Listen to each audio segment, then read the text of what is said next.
రాష్ట్ర ముఖ్యమంత్రి రేవంత్ రెడ్డి గారు చిల్లర రాజకీయాలకు,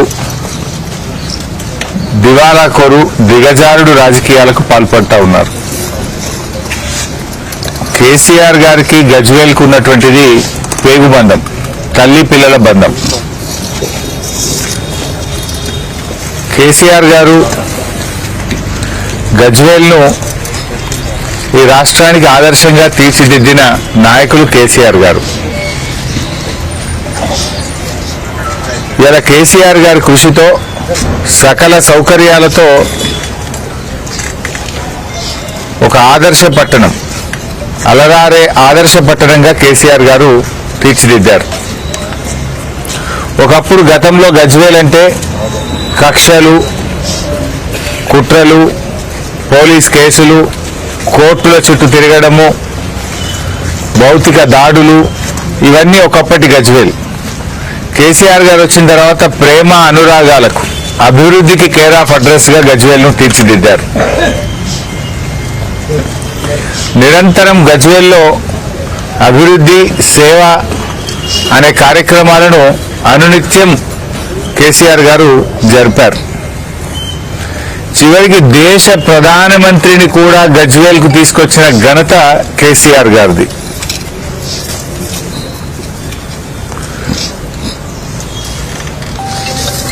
తెలంగాణలో ఇవాళ ఏ పట్టణంతో కూడా తీసిపోని విధంగా ఇతర పట్టణాలకు ఆదర్శంగా గజ్వేల్ను వారు తీర్చిదిద్దారు. మీకు కూడా తెలుసు, ఒకప్పుడు గజ్వేల్లో మంచినీళ్ళ కోసం, సాగునీరు ఇచ్చిపెట్టండి, త్రాగునీరు కోసం కూడా ఇక్కడ గజ్వేల్ అక్కా చెల్లెళ్ళు ఎంత బాధపడేవారో నేను కూడా చూశాను. ఆ రోజుల్లో ఎండాకాలం వచ్చిందంటే అక్కా చెల్లెళ్ళ బాధలు వర్ణనాతీరం. గజ్వేల్లో త్రాగునీటి కోసం కటకటలాడేది. ట్యాంకర్లు, ఆటోలలో, రిక్షాలలో, డ్రమ్ములలో నీళ్లు తెచ్చుకునే పరిస్థితి గజ్వేల్ నియోజకవర్గ గ్రామాల్లో చూసాం, గజ్వేల్ పట్టణంలో చూసాం. కానీ కేసీఆర్ గారు ఈరోజు మిషన్ భగీరథను తెచ్చి మొట్టమొదలు గజ్వేల్ అక్కా చెల్లెళ్ళ దాహార్తిని తెచ్చిండు. ఏ అక్కా చెల్లె బిందె పట్టుకొని రోడ్డు మీదకి రాకుండా గజ్వేల్లో త్రాగునీరు అందించింది కేసీఆర్ గారు. ఇవాళ కేసీఆర్ గారు ప్రతి ఇంట్లో మిషన్ భగీరథ నీళ్లలో ప్రతి అక్కకు చెల్లెను రోజు పలకరిస్తున్నాడు. ప్రతిరోజు ఉదయాన్నే మిషన్ భగీరథ నీళ్లతోని కేసీఆర్ గారు ప్రతి ఇంట్లోని అక్కను చెల్లెను పలకరిస్తున్నాడు. ఆయన నిజంగా చెప్పాలంటే కేసీఆర్ గారు ఉన్నప్పుడు వచ్చిన నీళ్లు ఇవాళ వస్తలేవు. మిషన్ భగీరథ కూడా కోత పెట్టింది కాంగ్రెస్ గవర్నమెంట్ వచ్చినాక. ఒకప్పుడు కేసీఆర్ గారు ఉన్నప్పుడు సఫిషియెంట్ గా నీళ్లు వచ్చినాయి మిషన్ భగీరథ. ఈ కాంగ్రెస్ ప్రభుత్వం వచ్చినాక దాంట్లో కోత పెట్టింది. ఇప్పుడు ఆనాడు కేసీఆర్ గారు ఉంటే రెండో అంతస్తు, మొదటి అంతస్తుకు నీళ్ళు వచ్చినాయి మిషన్ భగీరథల. ఇలా కాంగ్రెస్ వచ్చింది, ఆ మిషన్ భగీరథ నీళ్లలో కూడా కోత పెట్టిరు గజ్వేల్కు. ఒకప్పుడు గజ్వేల్ రైతులు సాగునీరు లేక, కరెంటు లేక, ఉన్న భూమికి ధర లేక ఆత్మవిశ్వాసం కోల్పోయి ఆత్మహత్యలు చేసుకున్న ప్రాంతంగా ఉండేది గజ్వేల్. కానీ కేసీఆర్ గారి కృషితో ఇటు మల్లన్న సాగర్, అటు కొండపోచమ్మ సాగర్, గలగల బారే గోదావరి జలాలలో ఇవాళ గజ్వేల్లో ధాన్యలక్ష్మి తాండవం చేస్తుంది. బంగారముల పంటలు పండుతున్నాయి ఇవాళ గజ్వేల్లో. భూముల ధరలు 4-5 లక్షలు లేని భూములు ఇవాళ 2 కోట్లు, 3 కోట్లు, కోటి రూపాయలకు పెరిగింది కేసీఆర్ గారి హయాంలో. 1 కోటి నుంచి 4 కోట్లకు పెరిగింది 4-5 లక్షల ధర లేని భూములు. కానీ ఇలా రేవంత్ రెడ్డి గారి దరిద్ర పాలన వల్ల గజ్వేల్లో ధనలక్ష్మి మాయమైతుంది, భూముల ధరలు పడిపోతున్నాయి. ఎవరికన్నా ఆపదుని అమ్ముకుందామంటే కూడా కొనే దిక్కు లేకుండా అయిపోయింది. గజ్వేల్లో కేసీఆర్ గారు రాకముందు పాఠశాలలు బూతు బంగ్లాలు లెక్క ఉంటుండే, పాత బూతు బంగ్లా లెక్క ఉండే గవర్నమెంట్ స్కూల్, ప్రజ్ఞాపూర్ స్కూల్ కానీ, గజ్వేల్ స్కూళ్ళు కానీ, ఊర్లలో స్కూళ్ళు కానీ బ్రహ్మాండమైన ఎడ్యుకేషన్ హబ్ కట్టిండు కేసీఆర్ గారు. పిల్లలకు యూనివర్సిటీలతో, కార్పొరేట్ స్కూళ్లతో పోటీ పడే విధంగా అద్భుతమైన పాఠశాలల్ని, ఎడ్యుకేషన్ హబ్ను కేసీఆర్ గారు నిర్మించారు. ఇవాళ సరస్వతి నిలయంగా ఈ గజ్వేల్ను తీర్చిదిద్దారు. అటు ఫారెస్ట్ యూనివర్సిటీ, ఇటు హార్టికల్చర్ యూనివర్సిటీ, ఇటు ఎడ్యుకేషన్ హబ్బు, గురుకుల పాఠశాలలు, సరస్వతి నిలయంగా కేసీఆర్ గారు తీర్చిదిద్దారు. అసలు ఎక్కడ గోదావరి, ఎక్కడ గజ్వేలు? మన పాండవుల చెరువులో మనం ఇలా గోదావరి నీళ్లు చూస్తున్నాం కదా. ఎక్కడ గోదావరి, ఎక్కడ పాండవుల చెరువు? ఆనాడు పాండవుల చెరువు అంటే ఇడుపుగాయిదం పంచాయతీలకు కేర్ ఆఫ్ అడ్రస్. ఇవాళ పాండవుల చెరువు అంటే పసిపిల్లలు, చిన్నపిల్లలు బ్రహ్మాండంగా సాయంత్రం పూట ఇలా ఆడుకుంటున్నారు. సేదతీరే విధంగా ఇవాళ పాండవుల చెరువును కేసీఆర్ గారు తయారు చేశారు. అసలు ఈ గజ్వేల్ ప్రజ్ఞాపూర్ రోడ్ అయితే నేనే 100 సార్లు వచ్చిన. ప్రజ్ఞాపూర్ నుంచి గజ్వేల్కి వచ్చే వరకు ఆ 3 కిలోమీటర్లలో 36 గుంతలు ఉంటుండే. ఆ బ్రిడ్జికి మీదకి వెళ్ళి లారీలు, ఆటోలు పడుతుండా, గుడ్డంత బ్రిడ్జ్ ఉండా.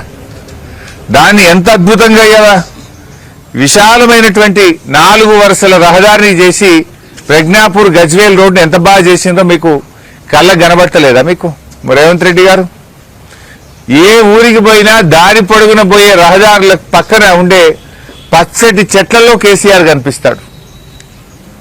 గజ్వేల్ చుట్టూ విస్తరించిన బైపాస్ రోడ్లో కేసీఆర్ కనబడతాడు.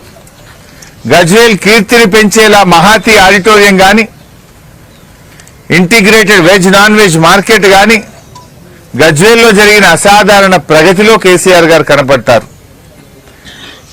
రైలు అనేది గజ్వేల్కు ఒక కళ. ఆ కళను నిజం చేసి గజ్వేల్కు రైలు తెచ్చిండు కేసీఆర్. గజ్వేల్లో అదేమంటాం మన గోడం ర్యాక్ పాయింట్ పెట్టించింది.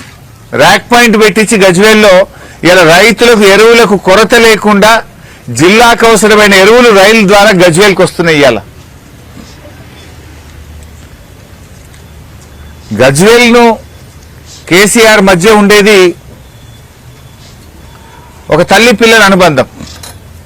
కానీ రేవంత్ రెడ్డి ఇలా చిల్లర మాటలు మాట్లాడుతుండు, కుళ్ళు మాటలు మాట్లాడుతుండు. రేవంత్ రెడ్డి నీ పాలనలో గజ్వేల్ ₹1 పనిచేసినవా? నువ్వు చేసిన పని ఏమన్నా ఉందంటే 181 కోట్ల రూపాయల పనులు రద్దు చేసినావు. నువ్వు కేసీఆర్ గారు మంజూరు చేసి టెండర్లై నడుస్తున్న పనులను 181 కోట్ల రూపాయల పనులు రద్దు చేయడం మినహా నువ్వు కొత్తగా చేసింది ఏంది అంటున్నా. ఆనాడు ప్రతిపక్షంలో ఉన్నప్పుడు గజ్వేల్ కళ్ళల్లో పెట్టుకున్నావు, గజ్వేల్ మీద ఏడ్చినవు, గజ్వేల్ అభివృద్ధి మీద కుళ్ళినవు. ఇవాళ ముఖ్యమంత్రి అయితే కూడా గజ్వేల్ మీద ఏడిపోయినది. గజ్వేల్కు కేసీఆర్ గారు చేసిన పనులు రద్దు చేసి గజ్వేల్కు అన్యాయం చేసినావు తప్ప రేవంత్ రెడ్డి నువ్వు చేసింది ఏంది అని నేను అడుగుతా ఉన్నా. ఇప్పుడు కూడా కేసీఆర్ గర్జిస్తే తప్ప మల్లన్న సాగర్ గేట్లు తెరవలేదు. నువ్వు నీ పరిపాలనలో దుష్ఫలితాలతో ఇవాళ తెలంగాణ మొత్తం కూడా అల్లాడుతుంది, జనం అల్లాడుతున్నారు, గజ్వేల్ ప్రజలు కూడా ఇబ్బంది పడుతున్నారు. కేసీఆర్ అంటే రైతు బంధు, రేవంత్ అంటే రైతు బంధును మింగిన రాబంధు. నువ్వు బంద్ చేసినావు, వానకాలం రైతు బంధు ఎగ్గొట్టినావు, యాసంగి రైతు బంధు ఇవాళ వల్లే. నీ బూటకపు రుణమాఫీ 2 లక్షల రుణమాఫీ అన్నావు, ఇవాళ రైతులు గొల్లుమంటున్నారు, అయిపోయింది రుణమాఫీ అంటున్నావు. సగం మందికి పైగా కానే లేదు. ఇంకా నీ 17 నెలల పాలనలో అసలు నువ్వు గజ్వేల్కి ఏం తెచ్చినావని అడుగుతా ఉన్నా. నువ్వు తెచ్చింది అయితే ఏం లేదు. కానీ ఇలా కేసీఆర్ మీద మాట్లాడే అర్హత, హక్కు నీకు లేదు. ఏం చేసినావో చెప్పు. గజ్వేల్కు మాట్లాడే ముందు నువ్వు చేసిన పని ఉన్నదా? 1000 కోట్ల రూపాయలు అభివృద్ధి చేసిండు కేసీఆర్. చిల్లర రాజకీయాలు మాను మిస్టర్ రేవంత్ రెడ్డి. నువ్వు వచ్చి గజ్వేల్లో చిల్లర మాటలు మాట్లాడితే కూడా అద్భుతంగా కేసీఆర్ గారికి బ్రహ్మరథం పట్టిండు గజ్వేల్ ప్రజలు.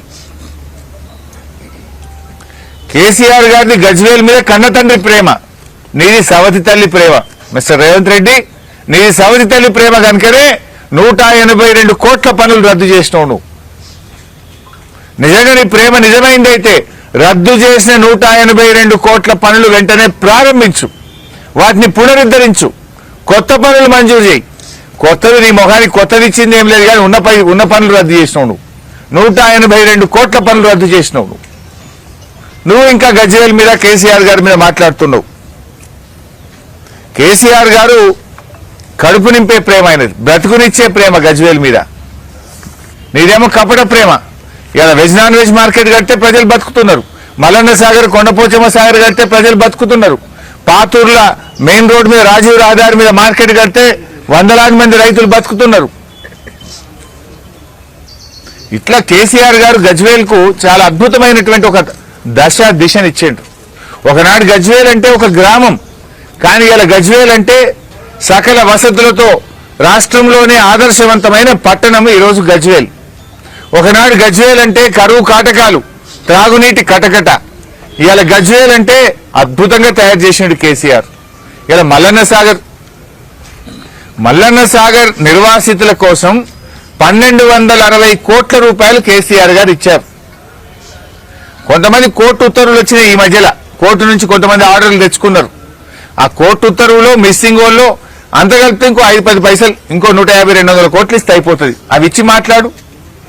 ఎల్లుండి 26వ తారీఖు నాడు ఇరిగేషన్ మీద అసెంబ్లీలో చర్చ ఉంది. దాంట్లో నేను మల్లన్న సాగర్ నిర్వాసితుల కోసం ఆల్రెడీ కట్ మోషన్ ఇచ్చాను. కట్ మోషన్ ఈ నిర్వాసితుల బ్యాలెన్స్ 5-10 పైసలు ఏదైతే ఉందో వాళ్ళకి వెంటనే చెల్లించాలని, వారి సమస్యలు తీర్చాలని చెప్పి 26వ తేదీ ఇరిగేషన్ పద్దు మీద నేను కట్ మోషన్ ఇచ్చాం. తప్పకుండా ఈ ప్రభుత్వాన్ని 26వ తేదీ అసెంబ్లీలో మల్లన్న సాగర్ నిర్వాసితుల పక్షాన నిలదీస్తాం. ఆనాడు పెద్ద పెద్ద మాటలు మాట్లాడింది. ఏమైనా మీ మాటలు? ఆనాడు వచ్చి నిరాహార దీక్ష చేసిన రేవంత్ రెడ్డి, నీ దీక్ష అంతా కూడా నటననా, నిజమైనదా? నిజమైందైతే పరిష్కరించు. ఆనాడు కేసీఆర్ గారు తక్కువ ఇచ్చిండన్న